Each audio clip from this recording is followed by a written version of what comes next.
إن الحمد لله نستعينه ونستغفره ونؤمن به ونتوكل عليه ونعوذ به من شرور أنفسنا ومن سيئات أعمالنا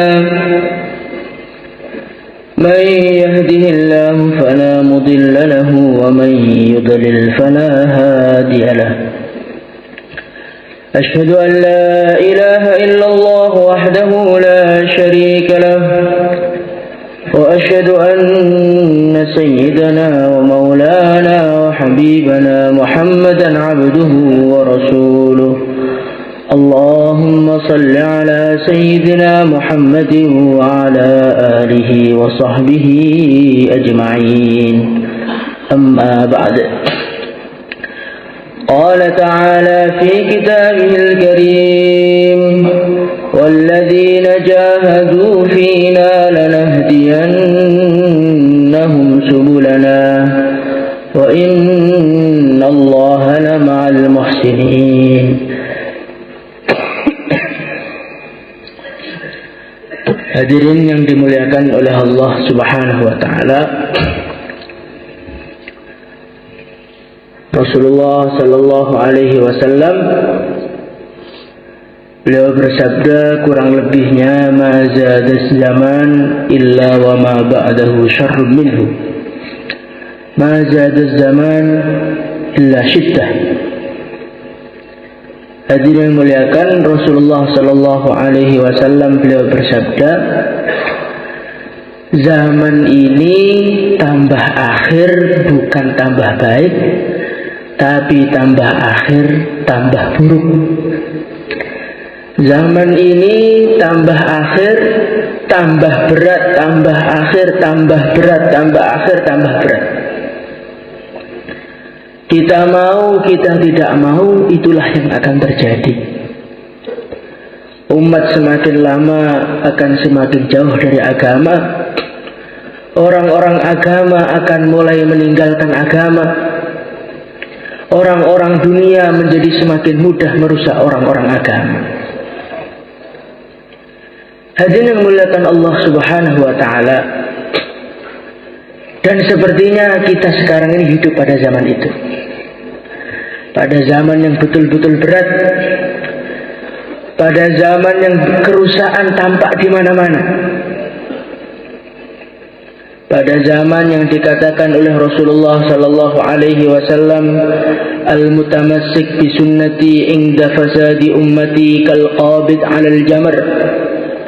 Orang yang berpegang teguh dengan sunnahku di saat rusaknya umatku seperti orang yang menggenggam bara api. Hadirin muliakan Allah Subhanahu wa taala, kita bisa membayangkan bagaimana panasnya orang itu ketika memegang bara api. Tangannya akan kepanasan dengan panas yang luar biasa. Hadirin muliakan Allah Subhanahu wa taala. Kemudian setelah kita melihat seperti ini, apa sikap kita? Ini yang paling penting.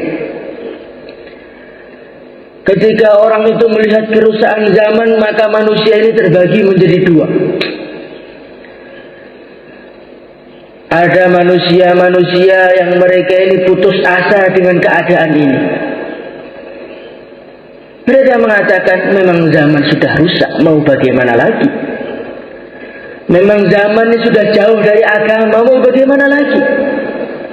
Zaman edan gak kumanan jadi. Hadirin dimulakan Allah Subhanahu wa taala.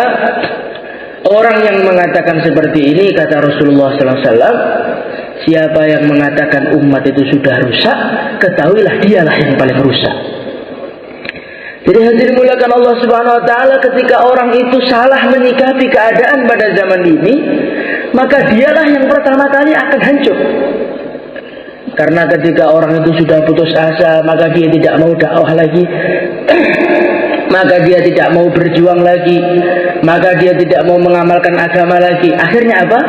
Akhirnya dialah yang pertama kali hancur. Akhirnya dialah yang pertama kali meninggalkan agama. Maka Rasulullah sallallahu alaihi wasallam beliau telah mengajarkan kepada kita bagaimanakah cara menghadapi zaman yang sudah seperti ini.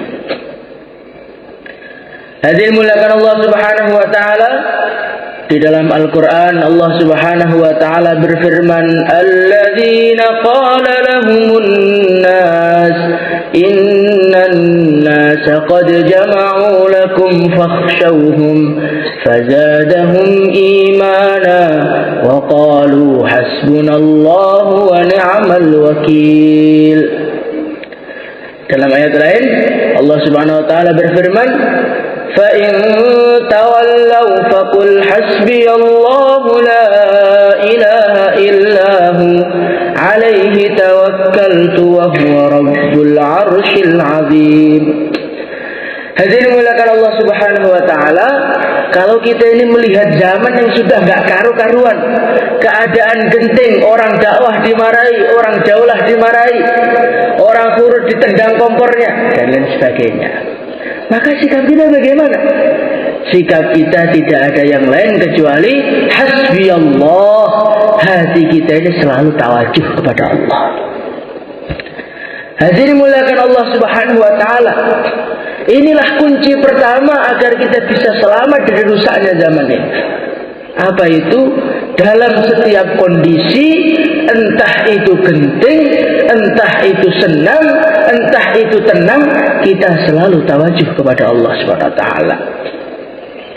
Sebagaimana Nabi Musa alaihissalatu wassalam ketika beliau dikejar-kejar oleh Fir'aun, kemudian depannya lautan, belakangnya Fir'aun, maka orang-orang Bani Israel mereka mengatakan, falamma tara al-jam'ani qala ashabu Musa inna lamudrakun. Sudah hancur ini sudah. Belakang Fir'aun mesti dapat kalau kita dikejar Fir'aun. Mau lari ke depan lautan tidak akan bisa. Tapi di saat itu Nabi Musa mengajarkan kepada kita cara menyelesaikan masalah. Kalla inna ma'iya rabbi sayahdin. Di saat yang begitu genting, Nabi Musa tetap tawajuh kepada Allah Subhanahu wa taala. Hadirin muliakan Allah Subhanahu wa taala, begitu juga Rasulullah sallallahu alaihi wasallam. Dikala beliau ini berjuang, kemudian beliau mau hijrah ke Madinah, maka beliau dikejar-kejar oleh orang-orang kafir Quraisy. Kemudian akhirnya beliau ini sembunyi di gua namanya Gua Thur. Hadirin muliakan Allah Subhanahu wa taala. Gua Thur itu tempatnya sangat tinggi dan di situ banyak sekali lubang-lubang yang isinya ular-ular. Sehingga Abu Bakar ini menyobain bajunya untuk menutupi lubang itu. Kemudian ada satu lubang yang belum tertutup, akhirnya ditutup oleh Abu Bakar menggunakan kakinya.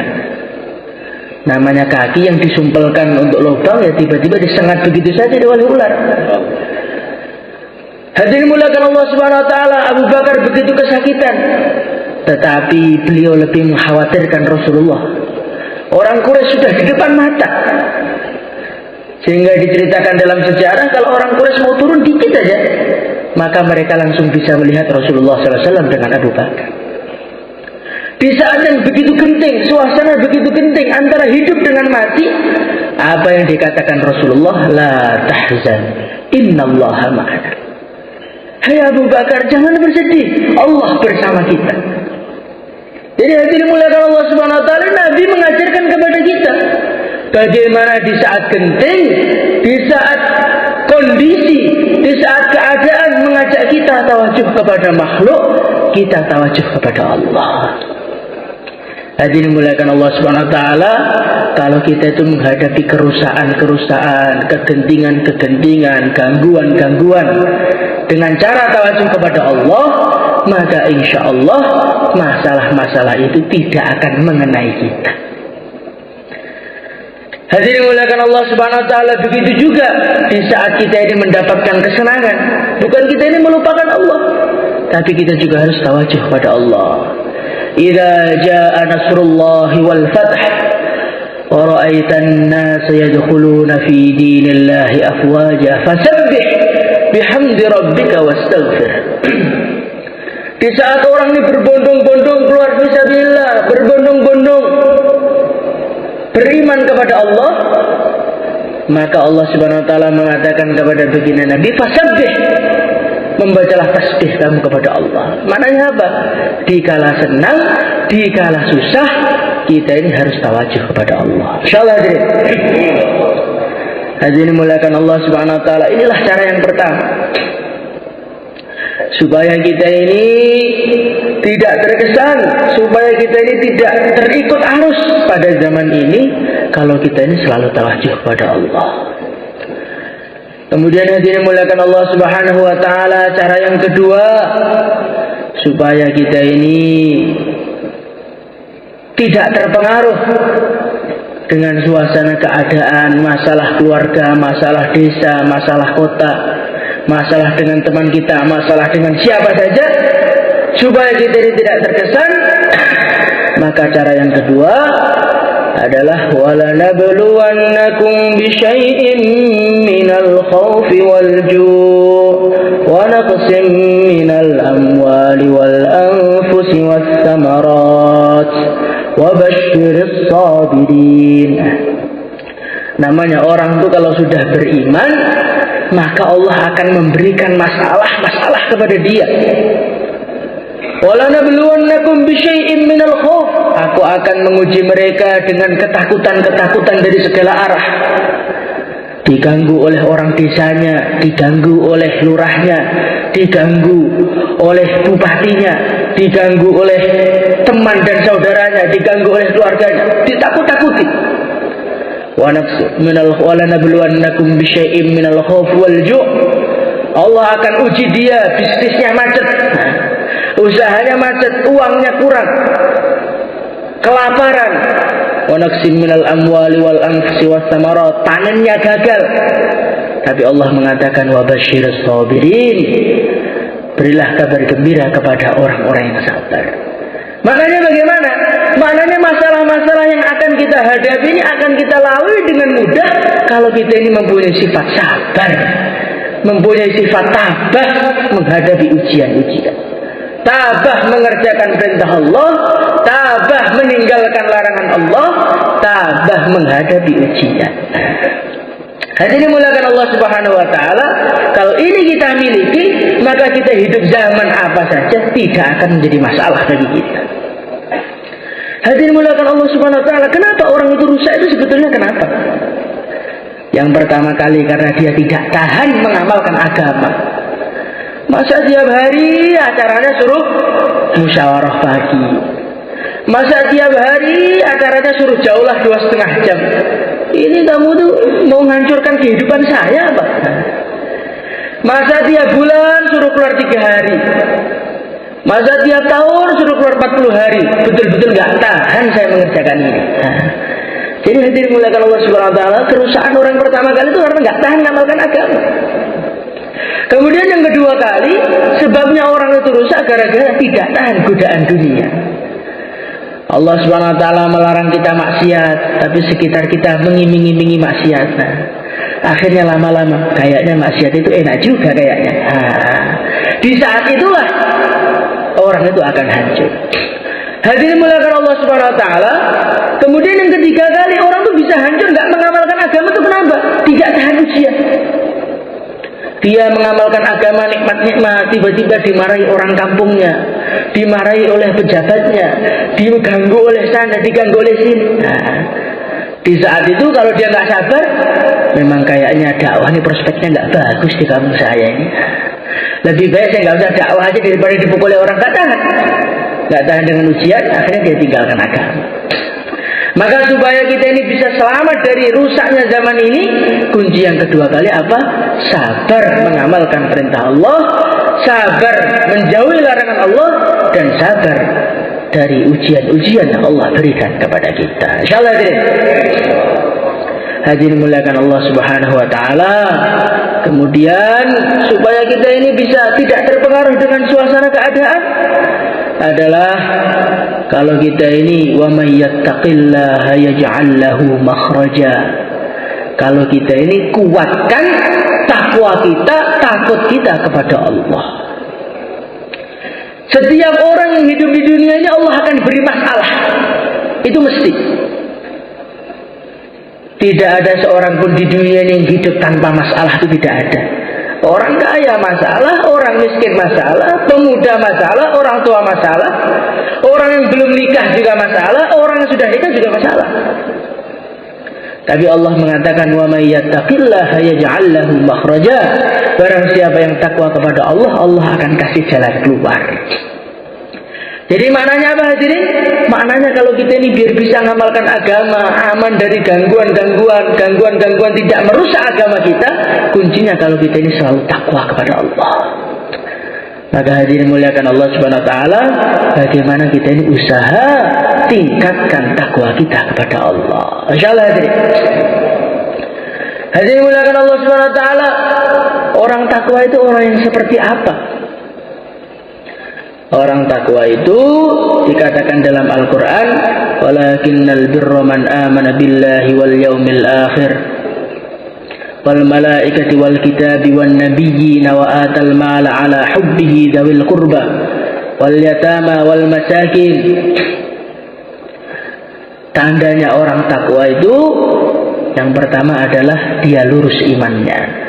Iman kepada Allah lurus, iman kepada baginda Nabi lurus, iman kepada para malaikatnya lurus, iman kepada hari akhir lurus. Pokoknya rukun iman itu betul-betul wujud dalam kehidupannya.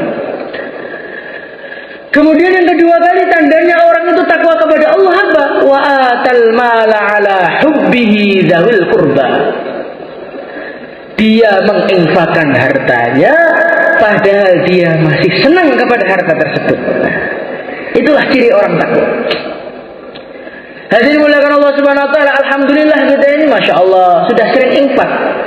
Tapi biasanya infak baju bekas, infak makanan yang sudah tidak kita makan, infak uang-uang sisa yang sudah tidak kita perlukan. Hadirin yang muliakan, ini bagus juga daripada nggak sama sekali. Tapi ini belum yang dikehendaki. Lan tanalul birra hatta tunfiqu mimma tuhibbun. Sekali-kali kalian tidak akan mendapatkan kebaikan sebelum kalian itu menginfakkan apa yang kalian senangi. Inilah yang diceritakan Allah Subhanahu wa taala dalam Al-Qur'an. Jadi kita ini nggak akan bisa takwa dengan 100% kalau kita ini belum menginfakkan harta yang kita senangi. Loh, kenapa infak dengan takwa dikait-kaitkan? Karena kalau orang itu infak barang yang dia senangi, berarti menunjukkan dia itu punya keyakinan barang yang dia senangi itu bukan milik dia. Kalau kita itu yang kita infakkan yang murah-murah, yang bekas-bekas, maka berarti menunjukkan dalam hati kita ini masih ada pemahaman bahwasannya ini harta saya yang saya keluarkan yang sudah tidak saya gunakan. Nah, ini belum takwa. Orang takwa yang sebenarnya ini sebagaimana seorang sahabat. Beliau ini sholat di kebunnya, maka melihat kebunnya indah sampai lupa rakaatnya. Maka beliau langsung datang sama Rasulullah, ya Rasulullah, kebun saya ini yang paling saya cintai ini saya infakkan untuk agama saja. Maka dengan sebab perbuatan inilah akhirnya turunlah ayat lan tanalul birra hatta tunfiqu mimma tuhibbun. Maka dimuliakan Allah Subhanahu wa taala, kita latih diri kita untuk menginfakkan perkara-perkara yang kita senangi. Insyaallah hadirin. Wa atal mala ala hubbi dzawil qurba wal yatama wal masakin. Kemudian di antara tandanya orang iman apa? Wal mufuna, mereka itu menunaikan janjinya idza ahadu, dikala mereka berjanji. Jadi ciri khasnya orang takwa itu kalau memang saya nisabnya bulan 1, ya itu harus keluar bulan 1. Bagaimana hadirin? Kalau kita ini kapan niatnya Pak? Insya Allah saya bulan Desember. Nanti ketika bulan Desember, Masya Allah ini Pak, saya ada kendala ini, saya ada kendala itu, saya ada masalah ini, saya ada masalah itu. Nah, berarti kita ini tidak menepati janjinya. Kalau orang itu tidak bisa menepati janjinya, maka kita ini sulit menjadi orang-orang yang takwa. Maka hadirin dimuliakan Allah Subhanahu wa taala, bagaimana kita ini belajar menjadi orang yang menepati janjinya. Insyaallah hadirin. Kalau kita ini mengatakan siapa yang siap khidmat markas 1 bulan, saya siap 1 bulan, ya bagaimana kita penuhi 1 bulan 100%. Insyaallah. Kalau kita ini 1 bulan, nanti 1 minggu izin amir, ya ini bagus, tidak disalahkan. Tapi menunjukkan kita ini kesungguhannya itu kurang. Kalau memang kita ini ada kesungguhan dengan sebetul-betulnya, kalau niat 1 bulan ya digenapi betul 1 bulan. Kalau niat khurut 3 hari ya betul-betul 3 hari, nggak ada daftarinya. Itu baru namanya orang takwa. Kalau orang itu belum bisa 100% seperti itu, ini nanti perlu didoakan lagi. Jadi dimuliakan Allah Subhanahu wa taala. Kemudian di antara caranya supaya kita ini bisa selamat dari hiruk pikuknya zaman ini, rusaknya zaman ini, adalah sebagaimana yang dikatakan di dalam Al-Quran. Allah Subhanahu wa taala bercerita, "Wadda katsirun min ahlil kitab law yaruddunakum min ba'di imanikum kuffaran hasadan min 'indi anfusihim min ba'di ma tabayyana lahumul haqq fa'fu wasfahu hatta ya'ti Allahu bi amrih innallaha 'ala kulli syai'in qadir wa aqimus salata wa atuz zakah." Di dalam Al-Quran Allah Subhanahu wa taala bercerita, orang-orang Yahudi, orang-orang Nasrani, mereka itu semangat untuk menghancurkan umat Islam. Mereka akan usaha dengan teknik ini, teknik itu, datangkan HP, datangkan internet, datangkan televisi, datangkan hiburan-hiburan dan lain sebagainya, biar kalian semua itu menjadi orang-orang yang buruk. Setelah kita mengetahui ini, sikap kita bagaimana kata Allah? Sikap kita adalah fa'fu wasfahu, kita nggak usah ngurusin itu. Kemudian yang kedua, wa aqimus shalah, sibukkan amal. Hadirin dimuliakan Allah Subhanahu wa taala. Jadi ini termasuk kunci menyelamatkan diri pada zaman ini. Apa itu? Fa'fu wasfahu. Sudah urusan-urusan dunia, urusan-urusan orang kafir mau merusak kita, mau apa, usaha ini, usaha itu, tidak usah kita perhatikan. Pada zaman ini banyak orang-orang Islam yang memperhatikan perkembangan orang-orang Yahudi. Maka dia menyebarkan berita, orang Yahudi sekarang punya rencana seperti ini, orang Yahudi punya rencana seperti ini. Ketika kita ini terlalu banyak membaca berita-berita mengenai caranya orang Yahudi merusak Islam, nanti akhirnya apa? Lama-lama kita ini timbul putus asa. Oh, ternyata orang Yahudi memang sudah pinter mau menghancurkan orang Islam. Saya cuma mubeng-mubeng metu telung dino apa yo iso. Jadi ketika kita ini terlalu banyak memperhatikan kerusakan umat, orang di sini tidak sholat, orang ini berbuat kemaksiatan seperti itu. Kalau kita terlalu banyak memperhatikan mereka, ini nanti akan menimbulkan keputusasaan. Maka fa'fu wasfahu, sudah, kita nggak usah ngurusi itu saja. Kita sibukkan diri dalam amal. Bagaimana nisabnya terjaga, amal masjidnya kita hidupkan, musyawarah kita rajinkan, hadir markas kita istiqomahkan. Insyaallah. Dengan kita ini sibuk di dalam amal, maka nanti akan ada orang-orang yang mau kita sibukkan untuk amal. Ketika kita melihat banyak orang mau disibukkan untuk amal, akhirnya timbullah harapan dalam diri kita. Jadi kalau kita ini yang kita lihat orang nggak sholat, orang zina, orang maksiat ini, kita tidak pernah lihat orang yang sholat di masjid, maka akhirnya apa? Zaman tanah rusak. Tapi kalau kita ini jauhlah, akhirnya dapat taskilan 1, jauhlah lagi dapat taskilan 1, khususi lagi dapat taskilan 1. Nah, karena nanti pikiran kita berubah. Oh, ternyata zaman ini masih ada toh orang mau diajak amal agama. Nah, akhirnya timbullah harapan. Nah, ketika orang itu ada timbul harapan, maka timbul kesemangatan.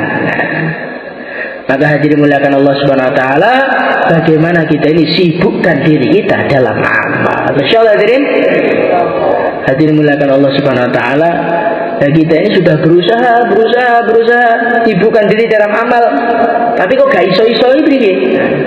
Kok nggak bisa-bisa itu bagaimana? Nah, ini ada kuncinya. Kuncinya kalau kita ini dakwah. Jadi kalau kita ini dakwah, berjuang memikirkan umat, nanti kitalah orang yang pertama kali sibuk dalam agama. Tapi kalau kita ini sibuk dalam ibadah saja, sholat wirid, tanpa memikirkan umat, maka kita sendiri akan lemah, sehingga akhirnya tanpa terasa agama kita tinggalkan dari kehidupan kita. Siapakah manusia yang paling semangat ibadah? Para sahabat. Kenapa para sahabat semangat? Karena para sahabat hari-hari mereka memikirkan umat. Tapi ketika umat mulai tidak memikirkan agama, memikirkan diri mereka sendiri, akhirnya mereka kehilangan semangat, akhirnya mereka meninggalkan agama. Maka hadirin muliakan Allah SWT, yang niat keluar di jalan Allah supaya timbul lagi semangat memperjuangkan agama, silahkan daftar nama. Monggo. Setahun tambah masa. Yang mau mas surat,